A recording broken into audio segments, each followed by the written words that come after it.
Hello, all you beautiful magical beings. I am Ahaumna here with this week's Power Divination for the week of December 16th through the 22nd of 2019. Now, this week's energy is going to be much lighter and very different from the last week where we were in a depth of profound shadow self-integration and activation. Really, the last couple of weeks have been, well, we can use the word maybe intense a little bit, really digging deep, having parts of ourselves come up that we haven't seen in a very long time so that we could release certain aspects that are no longer serving our highest and best and the collective's highest and best. Well, on Sunday, if you watched last week's Power Divination, we started to change that energy up a bit. And we are rolling with that energy today on Monday. So let us get started talking about what's happening in the SIDEREAL Astrology. So in the center of the chart, you are seeing Monday, today, December 16th. The transits on the outside are Sunday, December 22nd. So we can see where we're moving towards. Now, the sun today is at 29 degrees of Scorpio. By Wednesday, we have a shift and the sun moves into Sagittarius. That being said, at the 29th degree of Scorpio is when the Phoenix rises. Scorpio is a very interesting archetype, whereas it has three transformations that it goes through because it deals with death, it deals with rebirth. It actually goes through three phases of dying and being reborn in new ways. The first phase, the first part of the Scorpio being when we go into the underworld, we go into the Scorpio energy and we go into the shadows. Then from that depth, that deep dive, going into the pain, into the suffering, instead of running from it, we die and we are reborn as the eagle. And the eagle flies high, soaring, seeing everything. Consciousness is awakened and expanded. From this higher perspective now, we go through another death. And at the last degree of Scorpio is when the eagle dies and rises from the ashes as the phoenix. The phoenix is this totem of what is possible for us on our spiritual path when we are willing to face the depths of ourselves and to emerge as this mystical, magical, miraculous being. So we have been through the depth the last few weeks, and we are now at that point where a higher order is beginning to approach and to rise from within ourselves. And on Wednesday, we move into Sagittarius, into a new energy, new day, new ruling planet, and we get a big shift on our lives. We start to move into a period where things are going to be expanding again. Pluto has also moved off the ascendant, still at 26 degrees of Sagittarius, but the ascendant is now at 4 degrees of Capricorn. So that energy that we talked about last week, where our personality and our self, our identity was being pushed up against a wall, saying transform or flatten.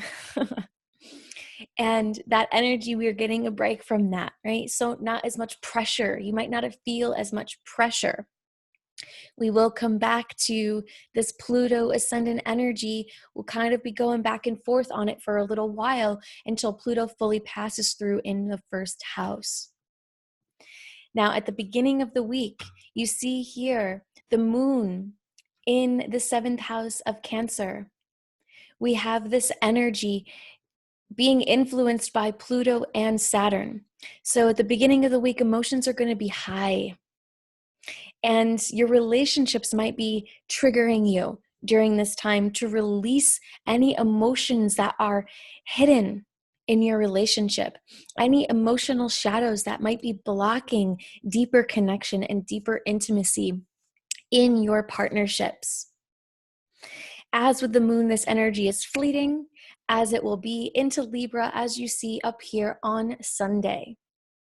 So we won't be in that energy for too long, though we will see how that shows up in our human design as well. Things will be noticeably lighter as we move throughout this week, as the sun makes its way into Sagittarius, as certain things happen in the human design, which we'll go into in a moment. So let's celebrate this week in a big change of energy.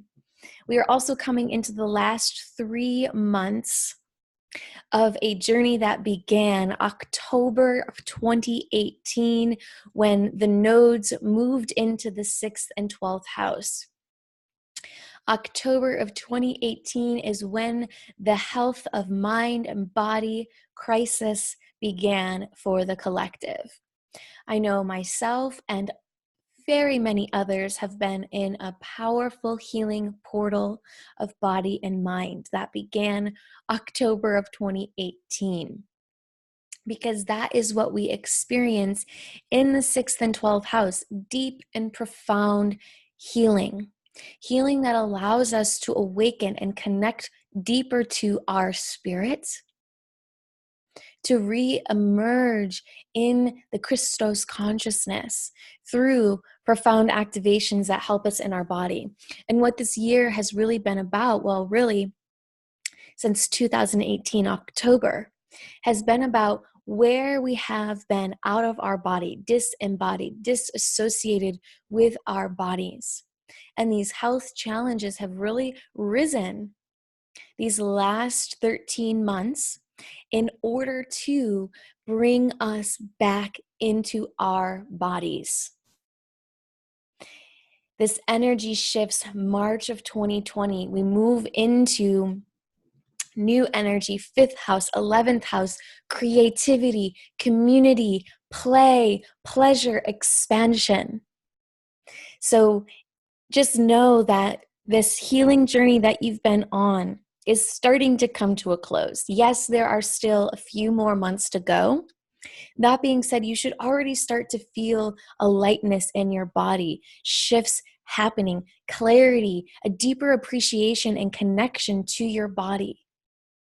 That began October 2018. So go back to October 2018 and really think about what happened, what was triggered in my body that led me to this year that I have had, facing my health on the physical, mental, and spiritual planes. As we approach the end of the week, we have Venus move into Capricorn in the 1st house. We have the moon move into Libra. Question to really sit with at the end of the week is, what can I build that will allow for more love, harmony, and balance to be accessed by and for all? And with that, let's shift gears. Let us move into our human design and gene key energy cosmic report power divination for the week of December 16th through the 22nd on Sunday here. Monday, Tuesday, if you watched last week's power divination, on Sunday we moved into the right angle cross of Eden. We are still working with this cross on Monday and Tuesday. If you did not watch last week's power divination, there is a full report at the end of that video for the cross of Eden. What I will say is this energy will help you to see what is possible.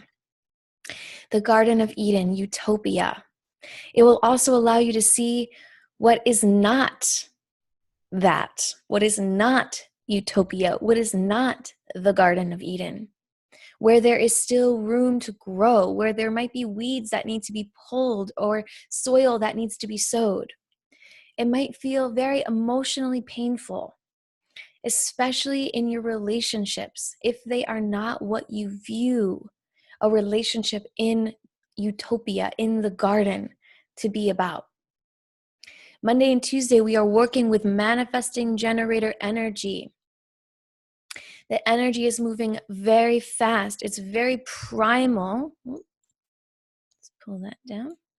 Very primal, embodied energy happening. And it's a very intuitive, high emotions, high intuition. Intuition is sharp. Really trust your intuitive knowing, specifically when it comes to whether or not you are to choose to stay in the relationships that you are in. You get to decide if the relationships that you are a part of are worth living for, worth healing with and growing through, to plant new seeds for the Garden of Eden to return and grow. Or if the soil is wasted and there is no use in trying to harvest from a relationship that is too far gone now. Trust your intuition and be wise to not let your emotions get the best of you, especially if you are not someone who has the solar plexus defined in your body graph and are not used to how this energy rolls in powerful electrical waves through you.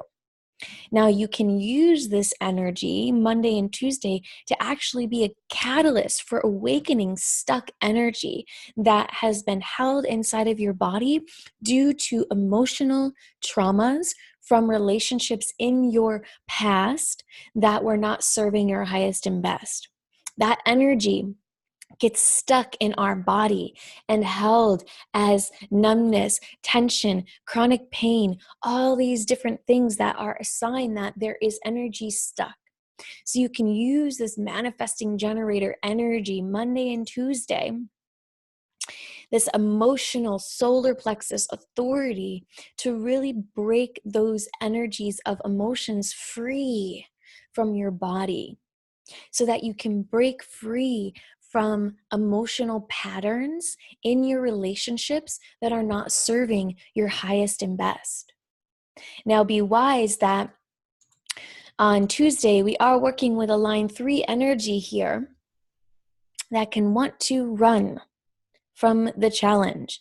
So really question whether or not you're staying because it's serving your highest and best, or you're leaving because you actually just don't want to do it. You just don't want to do the deeper healing work, right? Relationships take our energy and presence, and they take our commitment to ensuring that we can grow together, because relationships are great challenge initiatory portals that help us to become the best version of ourselves. Wednesday and Thursday, we're going to get a shift here. We're going to move out of that cross of Eden. We're going to move into projector energy. We're going to get a break from that manifesting generator energy for all the non-energy types.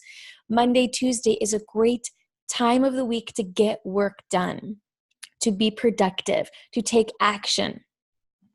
Wednesday, Thursday, we're moving into new energy. We're opening up. Wednesday, we're in projector energy of the cross of education.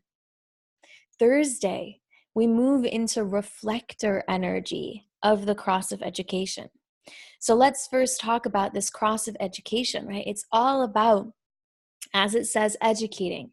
That being said, it's not as stereotypical as I'm a teacher. It's about informing people. It's about sharing what you are passionate about. And most importantly, it's about education, not of the mind, of the heart. We are in projector reflector energy, so be very mindful about projecting and educating and telling people what to do or how to do it or the ways to do it without being invited. Remember, projector energy is to wait to be invited. So for all the generators who are here to respond, that respond might be in response to an invitation on Wednesday, because we're in that projector energy. All projectors know that this is the way you're operating all the time. Now, manifestors, you are impacted by this energy a bit differently because you are here to be informing. You have that in your body graph, so you keep informing. Reflectors, you're going to be in this projector energy, so you're here to be waiting for that invitation as well. Now, Thursday, we are in a reflector day. So for those of you who are watching this, who are reflectors, this is a really great day to go out into nature, to be in your own energy field, which means that there is not another human being within 40 feet around you in every direction.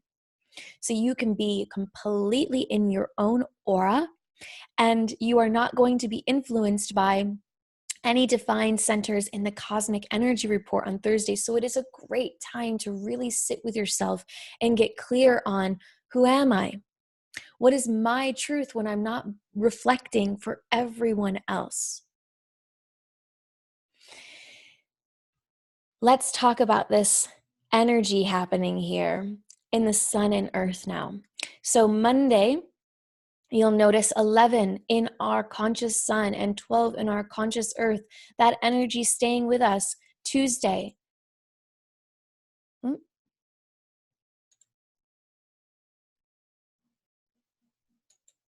Sorry about that. Let me just pause this, get this screen right in order here. All right, got it sorted. So Wednesday, this 11-12 energy. Thursday, 11-12. Friday, we're going to get a shift. So let's talk about what's happening in Gene 11, our work this week, Monday through Thursday. Gate 11 is the gate of white magic, or the galactic center. It plugs us into receiving cosmic information straight from the center of our galaxy. It brings through the great mysteries of life. It deals with light. It is a part of the light ring of alchemy. And it is in the shadow, expressed through obscurity. The gift is idealism, and the siddhi is light. You'll see this 11 is up here in the Ajna center. At the shadow frequency, what we're looking at through 11 is that humanity is living through this very narrow bandwidth of light. It's like, you know, the door holes on your house, if you still have a peephole, or hotel rooms, that peephole, and you look through that peephole and all you see is like a little tunnel and everything is kind of blurry and you can sort of make out who they are, but it's very narrow. You don't really see much else. That is essentially how humanity at the shadows is seeing reality. It's seeing reality through a very limited and specific spectrum of light that is blocking the right hemisphere of the human brain. So it is looking at reality through only half of our potential, half of the human brain, through the narrow bandwidths of light that come through the left hemisphere of our brain. This shadow essentially places humanity inside of like a virtual reality, where the right hemisphere of the brain is blocked, and ultimately leaving humans to only see a part of the greater picture, because it's the right hemisphere that shows us the greater picture. It is that feeling of being here and knowing that there's something more, knowing that there's something bigger and more expansive and divine, and yet not remembering what it is. Knowing that you're here on a great mission and not remembering what it is.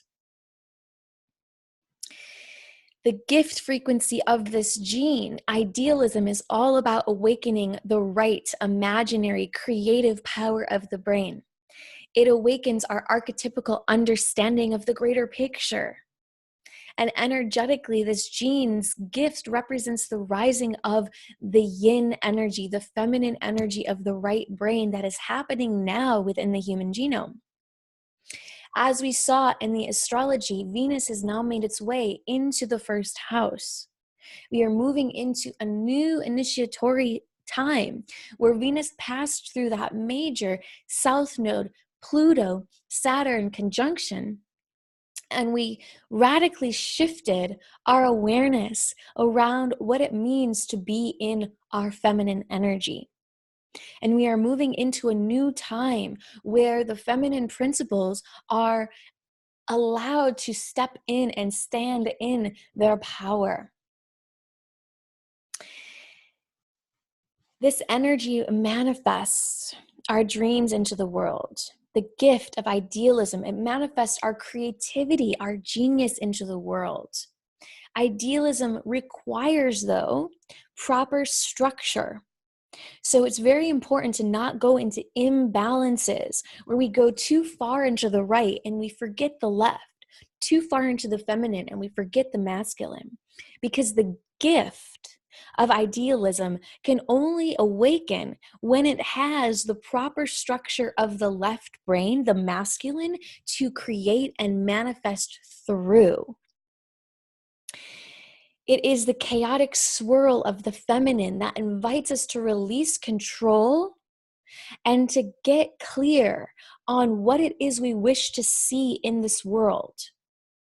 Then allowing it to move through us, this form, through the structures that we've created in our communities, in our families, in our businesses, in our work in the world.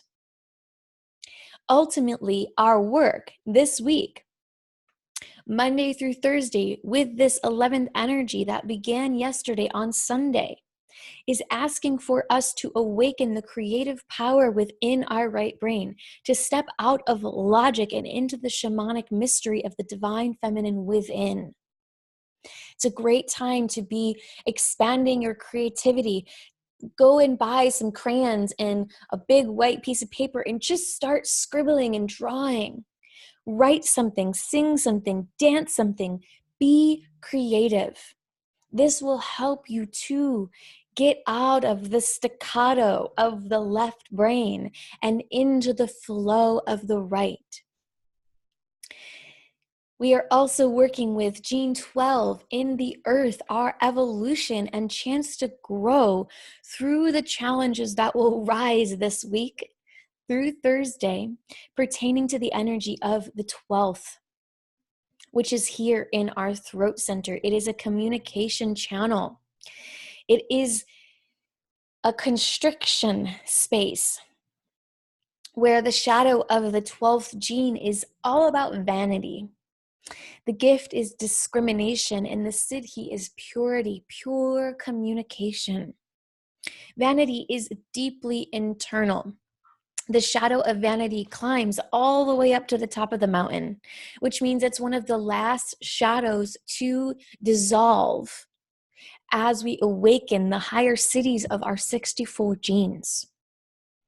It climbs all the way up to that top of that mountain of consciousness with us, without us being aware of its presence in the shadows.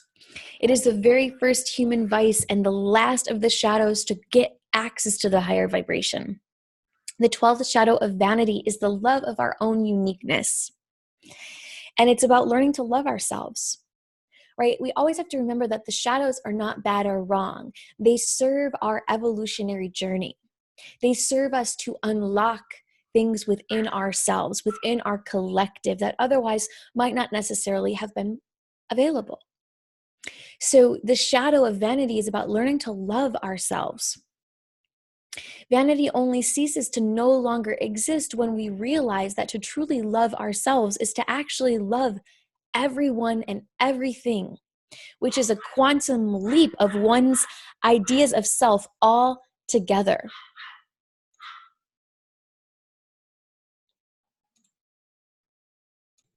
All right, apologies for that. We just had to take a quick mommy break to go tend to these beautiful puppies that were having a moment outside. So where we were at was with the 12th gene here and how this shadow really helps us to learn to love ourselves. And at the shifting point is when we recognize that to love ourselves is to love everyone, which is a massive quantum leap into a new octave of relating with humanity, which awakens that gift of discrimination, which is our ability to inherently know who and what is healthy for us in our lives.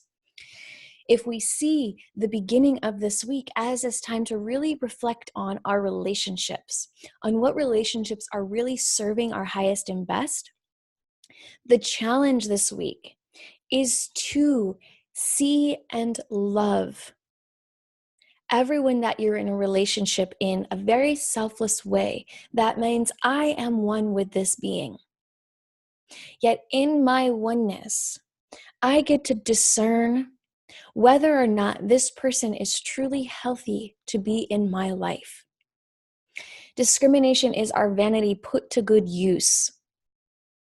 Taking that urge to be better than others at the shadow of vanity and turning it into an art form, turning it into becoming the best version of ourselves.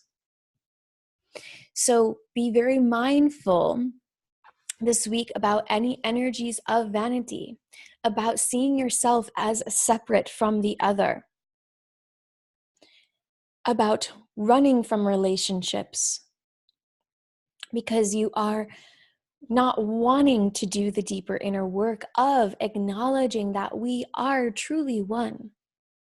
That is the quantum leap that humanity will go through collectively through releasing our identification, the love of ourself, and merging together in unity and oneness.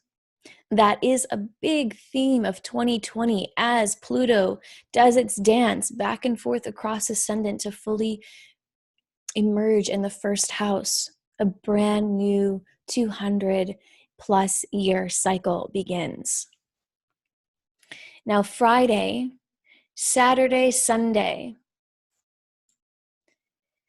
we are moving into the right angle cross of the vessel of love. We have some generator energy Friday and Saturday. So Wednesday, Thursday, you might not feel like doing much, especially if you are a non-energy type. It is a great time to be in study and learning in nature. Friday, Saturday, you'll have some generator energy again for those who are non-energy types. Great time to take action, to take all of that wisdom that you download in Thursday and Wednesday and put it to good use. Now, with this vessel of love, this energy invites us to learn how to love. Love everything, everyone. Love the journey, love the people, love the path, love the challenge, love the fear, love the things that we deem unlovable. We must learn how to love it all. This is where the deep healing exists, when we learn to really accept all the different ways love is expressed. The ultimate goal of this energy is the realization of self-love, and it is that self-love that is the quantum leap of the 12th gene that says, hey, to really love myself means to love everyone and everything. Questions to be reflecting on next weekend, Friday, Saturday, Sunday, is, are you enjoying the journey no matter what confronts you? 2019 has been massively challenging for so many, beginning in October of 2018 when those nodes moved into the 6th, 12th house axis. Yes, this year has been challenging, for myself included.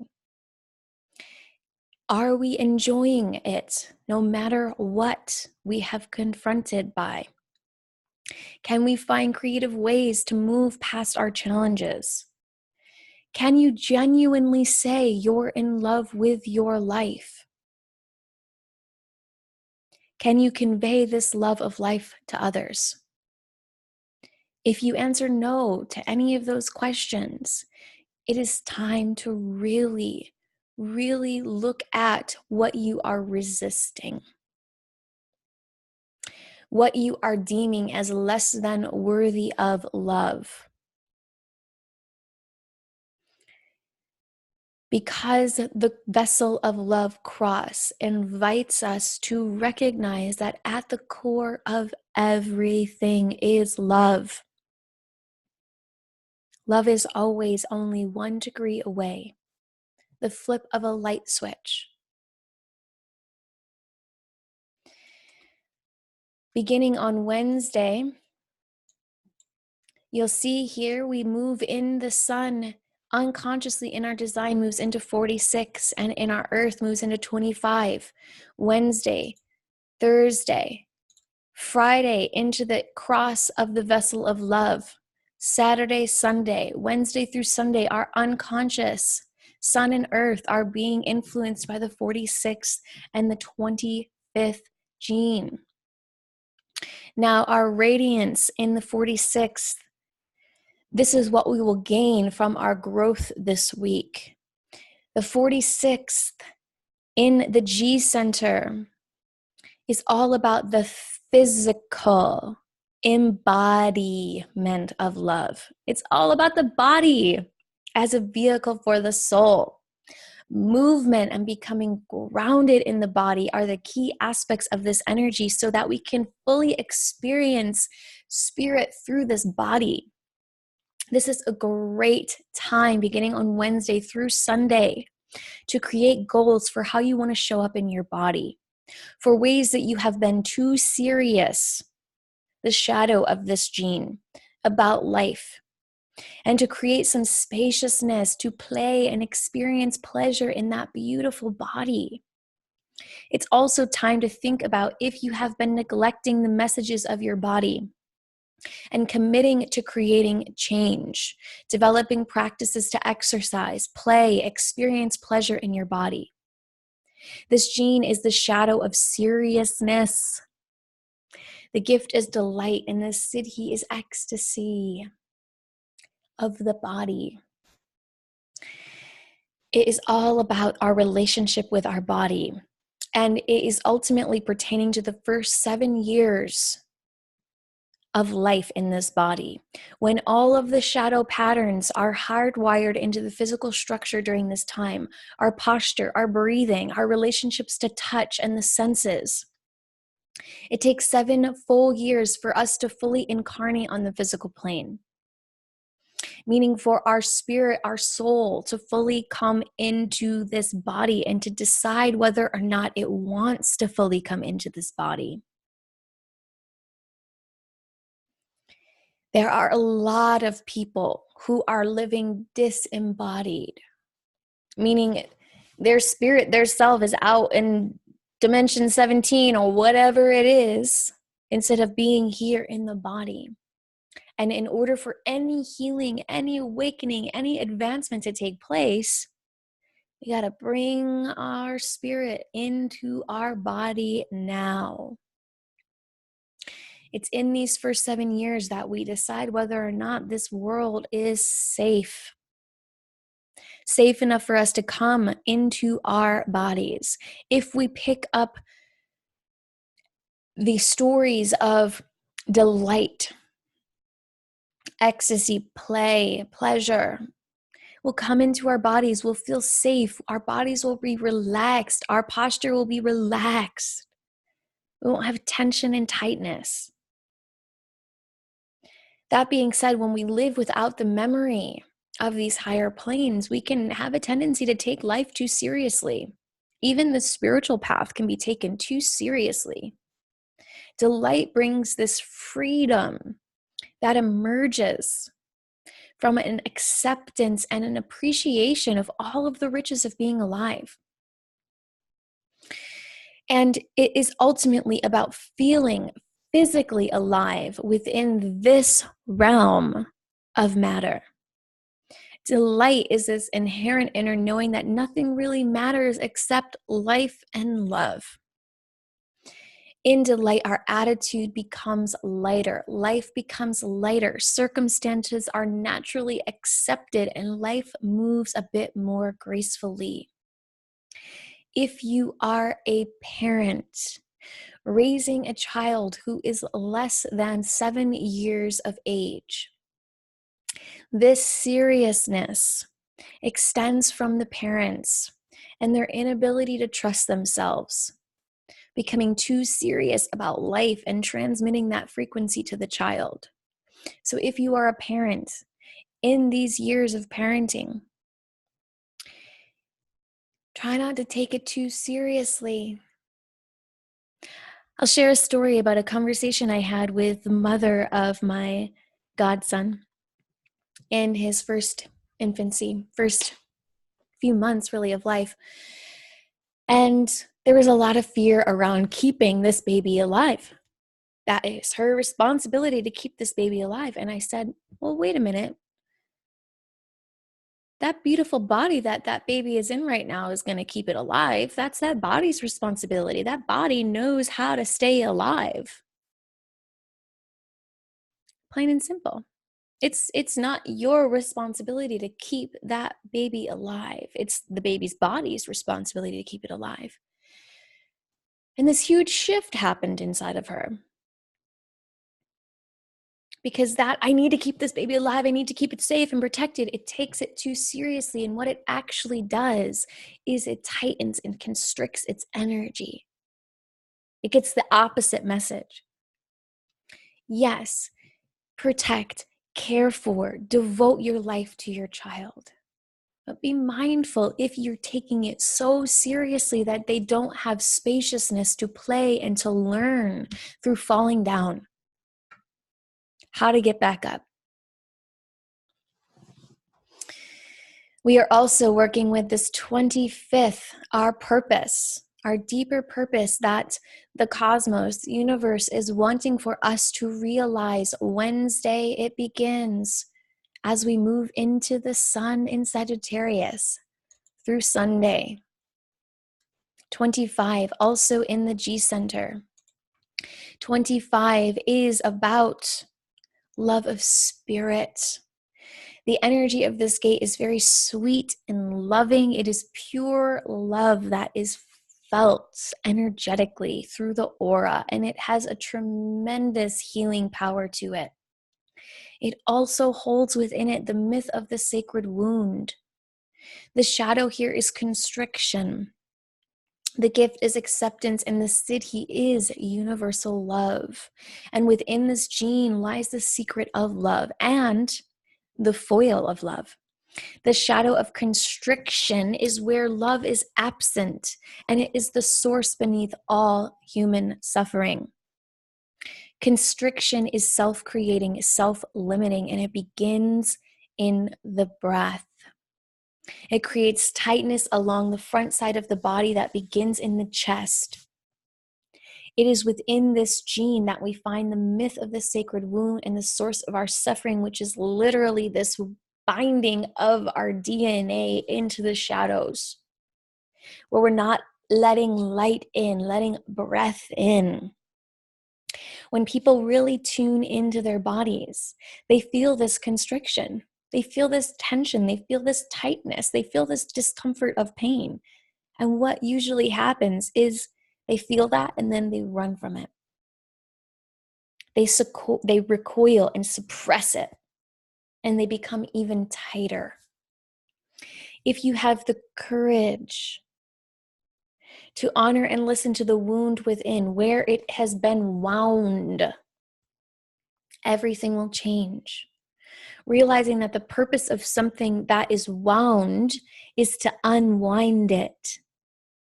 And we can only unwind it through facing it, which awakens the gift of acceptance. Love grows through freedom, and it dies through constriction. And as we move into the gate of acceptance, which is ultimately the gift that wants to awaken through us all this week, we start to realize what our suffering is about. Because suffering still exists at acceptance in the gift frequency of this gene. And it really exists still so that we can really be tested to see if we have fully accepted everything. Because when things are at the siddhi, universal love, well, universal love means we love war, we love rape, we love violence. We can see and love everything, which means that in order to get there, we have to really deeply accept. And the only way to ever be sure if we really, truly, deeply accept is to still face suffering, to see if we can accept, to see if we are falling into the shadow of victimhood, not fully accepting, taking responsibility. So many are still plagued by the shadow of victimhood, not willing to be responsible, not willing to really accept. Acceptance is something that we are all born with. The more accepting that we are, the more we will likely be tested. These tests are to deepen our innocence and sense of trust in the greater mystery, connection to spirit, trust in spirit, trust in the divine plan. The 25th gene is the seed of love. Acceptance is the grail that we are all seeking. Accepting everything in our life exactly as it is right now is the key that unlocks the door to a life of grace and ease and love. Yes, this year has been challenging for so many of us, for the collective. Big changes are happening. Can we accept the process that we're in? Can we love the process that we are in? Can we go in to the process that we are in instead of recoiling from it, wanting it to stop or go away or change in some way? This is the purpose of this week. So yes, while the energy is much lighter, that does not mean there are not challenges. That does not mean there is not suffering. It just invites us to show up differently, to choose to accept our lives. And if you are entrenched in victimhood, this might be very triggering to heal. Let that trigger illuminate one thing for you: the victim cycle. Because in the utopian world of heaven on earth, of the restoration of the Garden of Eden on this planet, there is no victimhood. There is no fear. There is no lack of perfection. Everything is perfect. Everything is love. Everything is serving. Can you allow yourself to rest in that and contemplate that and feel any part of your body that is resisting that? This is how you will grow this week. This is how we will evolve this week. This completes our power divination for the week of December 16th through the 22nd of 2019. May your weeks be filled with realization and love. I am Ahaumna, the founder of Destiny Mapping, the creator of the Power Divination. If you are not yet subscribed to this channel, be sure to subscribe while you're here. If you are not on the Destiny Mapping page on Facebook, be sure to go over and like that page and stay in touch. If you are curious about how these influences will directly affect you and you have not yet received your Destiny Map, now is the time to start scheduling out for 2020. Sending you all so much love. You can find all the links to do so in the information below this video. I will see you all next Monday for next week's Power Divination. So much love, so much light.